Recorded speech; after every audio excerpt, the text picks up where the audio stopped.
எனக்கு அன்பான சகோதர சகோதரிகளுக்கு ஆண்டவராகிய இயேசு கிறிஸ்துவின் இனிய நாமத்தின் நல்வாழ்த்துதலையும் வணக்கத்தையும் தெரிவித்துக் கொள்கிறேன். காலைதோறும் கர்த்தருடைய வார்த்தை என்ற தலைப்பில் நாம் வேத வசனங்களை தியானித்து வருகிறோம்.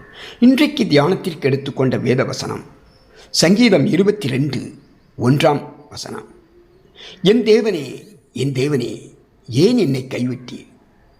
எனக்கு உதவி செய்யாமலும் நான் கதறி சொல்லும் வார்த்தையை கேளாமலும் ஏன் தூரமாயிருக்கிறேன்? கர்த்தருடைய சமூகம் நம்மோடு எப்போதும் கூடவே இருக்க வேண்டும். இதுவே நமக்கு மெய்யான ஆசீர்வாதம். கர்த்தருடைய சமூகம் நம்மை விட்டு விலகி போய்விட்டால் நமக்கு துக்கம், வருத்தம் அதிகரிக்கும். தாவீது கர்த்தருடைய சமூகத்தில் விண்ணப்பம் பண்ணுகிறார். ஆனால் கர்த்தரோ தன்னை விட்டு தூரமாய் இருப்பது போல அவருக்குள் ஒரு உணர்வு உண்டாயிற்று. கர்த்தர் நம்மை கைவிட்டு விட்டார் என்று தாவீது வருத்தப்படுகிறார். கர்த்தர் தன்னை கைவிட்டு விட்டார் என்றும் தன் வார்த்தையில் கேளாமல் தூரமாயிருக்கிறார் என்றும் தாவீது சொன்னாலும் திரும்ப திரும்ப என் தேவனே, என் தேவனே என்று கர்த்தரை அழைக்கிறார். கர்த்தர் தாவீதோடு கூட இருந்தாலும் கைவிடப்பட்டாலும் கர்த்தர் தாவீதோடு கூட இருக்கிறார். இந்த ஐக்கியத்தில் எந்த மாற்றமும் இல்லை. கர்த்தருடைய சமூகம் நம்மை விட்டு விலகி போய்விட்டால் நமக்கு மிகவும் வேதனை. தாவீது இந்த 22வது சங்கீதத்தில் தன்னை பற்றியோ வேறு மனுஷனை பற்றியோ ஒன்றும் சொல்லவில்லை. அவர் கர்த்தராகிய இயேசு கிறிஸ்துவை பற்றிய தீர்க்க தரிசனமாய் சொல்லியிருக்கிறார்.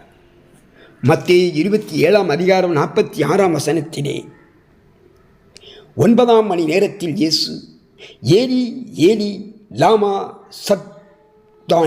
சபக்தானி என்று மிகுந்த சத்தமிட்டு கூப்பிட்டார். அதற்கு என் தேவனே, என் தேவனே, ஏன் என்னை கைவிட்டு விட்டீர் என்று அர்த்தமாம். இயேசு பிதாவை நோக்கி ஏன் என்னை கைவிட்டீர் என்று கதறினார்.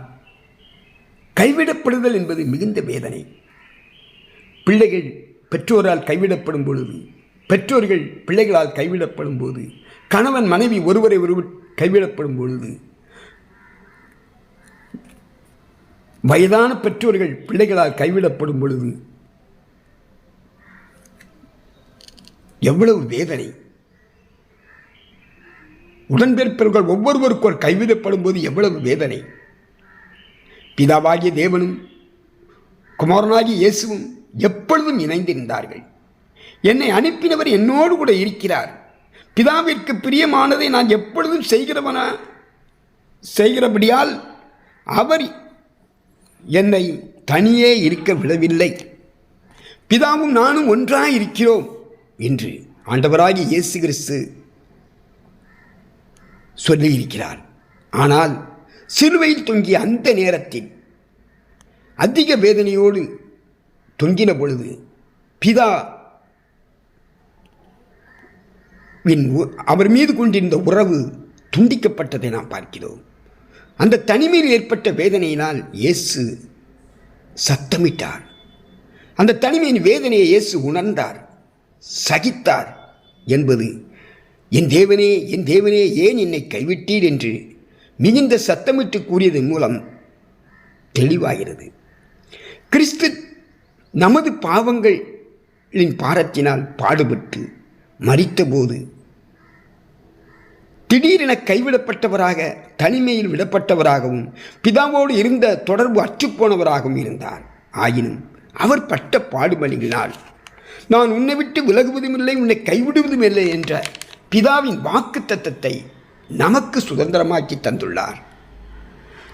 சிலுவையின் வேதனையில், கைவிடப்பட்ட நிலைமையிலும் கிறிஸ்து நமக்காக சகித்து நாம் ஒரு காலம் தேவனால் கைவிடாமல் இருப்பதற்கு வழிவகுத்தார். இயேசுவை அறிந்தவர்களுக்கு மாத்திரமல்ல, அவரை ஏற்றுக்கொண்டு அவர் வழியில் நடக்கிறவர்கள் ஒருபோதும் இயேசுவால் கைவிடப்படுவதில்லை. ஆமென்.